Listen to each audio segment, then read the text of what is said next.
தயாரிப்பாளர்கள் தோற்கக்கூடாது. சசிகுமார் நடிப்புல அடுத்து வெளிவர இருக்கும் படம் பிரம்மன். படத்துக்கான ப்ரமோஷன்களை தொடங்கிட்டாங்க. இந்த படத்தை ஒரு கன்னட தயாரிப்பாளரும் ஒரு மலையாள தயாரிப்பாளரும் இணைஞ்சு தயாரிக்கிறாங்க. இது பத்தி சசிகுமார் சொல்லியிருக்கிறது, என்னை நம்பி வந்தவங்க யாரும் நஷ்டப்படக்கூடாதுன்னு நினைக்கிறவன் நான்.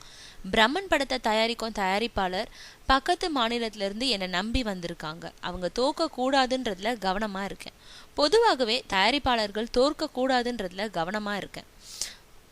ஒரு நடிகரோ இயக்குனரோ தோற்றா அவங்களுக்கு உழைப்பு மட்டுமே நஷ்டம். அடுத்த படத்துல எழுந்து வந்துடலாம். ஒரு தயாரிப்பாளர் தோற்றா உழைப்பு, பணம் எல்லாமே நஷ்டம். எப்பவுமே ஒரு படத்தை முடிச்ச பிறகு அடுத்த படத்தை பத்தி திட்டமிடுவேன். இயக்குனர் சாக்ரடிஸ் பிரம்மன் கதையை என்கிட்ட பல முறை சொல்ல முயற்சித்தாரு. அப்போ நான் வேறு படங்கள்ல நடிச்சுக்கிட்டு இருந்ததுனால அவர்கிட்ட என்னோட முடிவை சொல்ல முடியல. அந்த படங்கள் முடிந்த உடனே சாக்ரடிஸ்க்கு சான்ஸ் கொடுத்தேன். இப்போ பிரம்மன் பிரமாதமா வந்திருக்கு. பழைய சசிகுமாரை இதுல பார்க்க முடியாது. சில புது விஷயங்களை இதுல கையாண்டிருக்கேன். அது ரசிகர்களுக்கு கண்டிப்பா பிடிக்கும்னு நம்புறேன்னு சொல்லியிருக்காரு சசிகுமார்.